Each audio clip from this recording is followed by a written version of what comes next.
3 দিন বৃষ্টি না হওয়ায় কক্সবাজারের বন্যা পরিস্থিতির উন্নতি হয়েছে। সেই সাথে ভেসে উঠেছে ক্ষতচিহ্ন। এবারের বন্যায় ফসলি জমি, রাস্তাঘাট, বীজতলা, ছোটখাটো কালভার্ট ও বাড়িঘরের ব্যাপক ক্ষতি হয়েছে। আর পানিবন্দী হয়ে পড়েছিল কয়েক লাখ মানুষ। এসব ক্ষতি পুষিয়ে নিতে সরকারি সহায়তা সহ বিভিন্ন সহায়তার আশ্বাস দেন বিদ্যুৎ, জ্বালানি ও খনিজ সম্পদ প্রতিমন্ত্রী অনিন্দ ইসলাম অমিত। কক্সবাজার থেকে রহিদুল কবিরের তথ্যচিত্রে বিস্তারিত। সম্প্রতি টানা বৃষ্টি, পাহাড়ি ঢল ও জোয়ারের পানিতে ডুবে যায় কক্সবাজারের সব নিচু এলাকা। তবে 3 দিন তেমন বৃষ্টি না হয় নেমে গেছে বন্যা কবলিত এলাকার পানি, আর ভেসে উঠেছে ক্ষতচিহ্ন।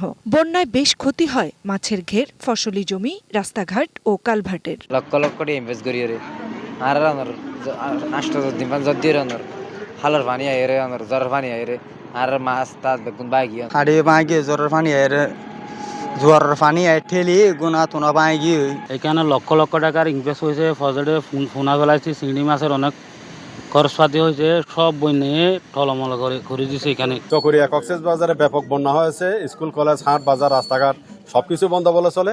ইনশাল্লাহ পরিস্থিতি দুদিন ধরে উন্নতি হচ্ছে। এবারের বন্যায় কক্সবাজার জেলার মধ্যে সবচেয়ে বেশি ক্ষতি হয় চকরিয়া ও পেকুয়ায়। ক্ষতিগ্রস্ত এলাকা ঘুরে বিদ্যুৎ, জ্বালানি ও খনিজ সম্পদ প্রতিমন্ত্রী অনিন্দ ইসলাম অমিত বলেন, দুর্যোগ আক্রান্ত সব মানুষের পাশে আছে সরকার। সহযোগিতার প্রতিশ্রুতিও দেন তিনি। যাদের বাসা বাড়ি ক্ষতিগ্রস্ত হয়েছে, সরকারের তরফ থেকে বাসাবাড়ি মেরামতের জন্য আমরা সহায়তা করবো ইনশাল্লাহ। যাদের ফসলহানি ঘটেছে, মাছের ঘের ভেসে গেছে কিংবা গবাদি পশুর ক্ষতি হয়েছে, সেই ক্ষতিগুলো আমরা পুষিয়ে নেবো ইনশাল্লাহ। এদিকে জেলা প্রশাসক জানান, ক্ষয়ক্ষতি নির্ধারণে কাজ করছে সড়ক বিভাগ, পানি উন্নয়ন বোর্ড, কৃষি অধিদপ্তর, মৎস্য অধিদপ্তর ও উপজেলা নির্বাহী কর্মকর্তারা। পুরো ক্ষতির পরিমাণ পাঠানো হবে সংশ্লিষ্ট মন্ত্রণালয়ে। ক্ষতির পরিমাণ নিরূপণের কাজ চলতেছে। কৃষি জমিগুলো এখন পানির নিচে আছে।